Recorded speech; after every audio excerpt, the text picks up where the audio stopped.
On s'est déjà tous posé la question, non? Pourquoi certaines entreprises cartonnent alors que d'autres, qui ont des produits tout aussi bons, ont l'air de ramer? Eh bien souvent, la réponse tient en 3 mots.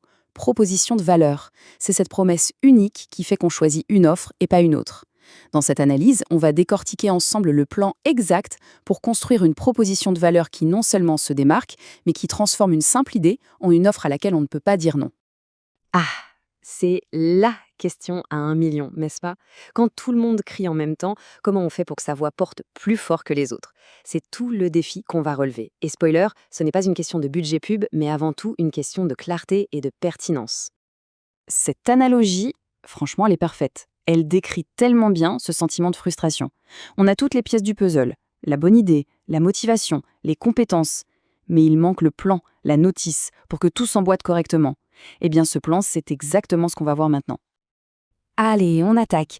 Première étape, et c'est là que ça devient super intéressant, et même un peu contre-intuitif. On ne commence pas par sa propre idée. Non, non. Avant de construire quoi que ce soit, on doit devenir une sorte de détective. On commence par observer ce qui se passe à l'extérieur. Et ça change complètement la perspective. Pour créer quelque chose qui sort vraiment du lot, le point de départ, ce n'est pas de regarder son nombril, mais de regarder dehors. C'est dans ces espaces vides du marché, ces problèmes que personne ne résout bien, que se cachent les vraies pépites. Alors concrètement, comment on fait pour les trouver, ces fameuses lacunes? C'est assez simple en fait. On mène l'enquête. On écoute les gens se plaindre, on tend l'oreille pour entendre les «Ah, si seulement il existait un truc pour». On regarde ce que font les autres et on se demande «Ok, où est-ce que ça coince? Qu'est-ce qui manque?» Prenez Slack par exemple. Avant, tout le monde utilisait les emails pour le travail en équipe. La frustration était là bien présente. Slack n'a pas inventé la communication, mais ils ont comblé la lacune d'une communication d'équipe qui soit à la fois instantanée et bien organisée. Chaque lacune comme ça, c'est une opportunité en or. Ok, une fois qu'on a mis le doigt sur un vrai problème, un vrai manque, là on peut enfin se tourner vers la solution. Mais attention, on ne cherche pas une solution passe-partout, une copie de ce qui existe déjà.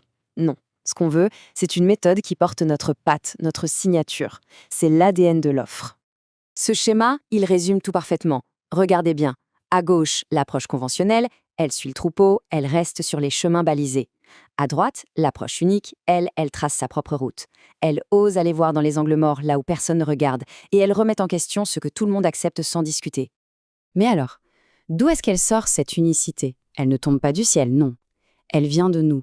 C'est le mélange unique de nos expériences, de notre vision du monde, de nos compétences.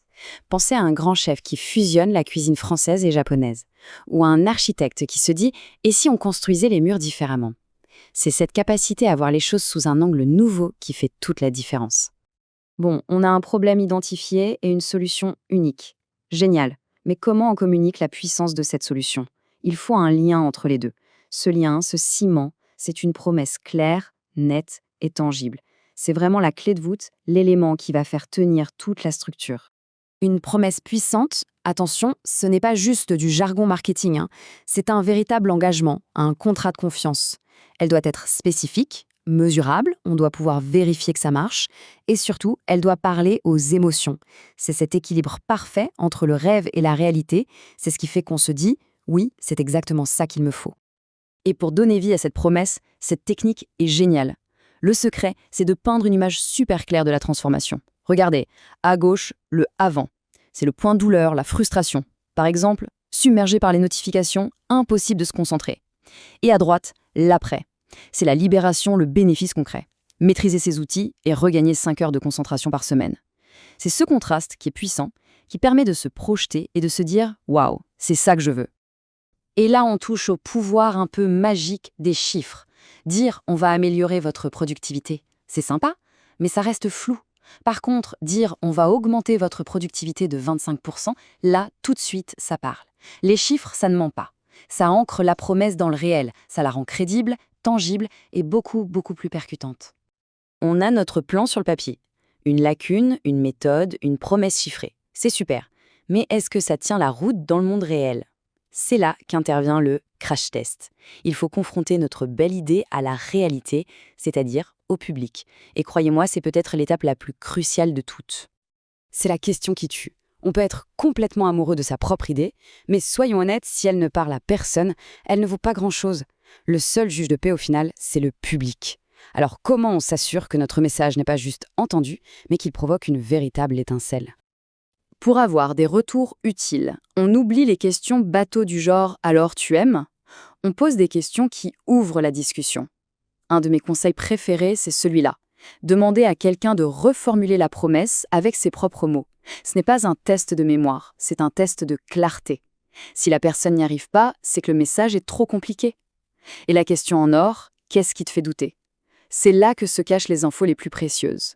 Ce qu'on cherche, c'est le waouh, l'enthousiasme qui brille dans les yeux, pas juste le oui poli pour faire plaisir. Et on termine avec cette métaphore qui est juste parfaite pour tout résumer. Construire une proposition de valeur, c'est exactement ça. C'est un travail d'alignement. Le problème qu'on résout, notre méthode unique, la promesse qu'on fait et les retours qu'on reçoit. Tout doit jouer la même partition. Quand chaque instrument est parfaitement accordé, le résultat, ce n'est pas du bruit, c'est une symphonie. Et c'est cette harmonie qui fera que votre offre n'est pas juste une option de plus, mais la solution évidente. Envie d'aller plus loin? Retrouvez la formation complète et les exercices pratiques en cliquant sur le lien dans la description.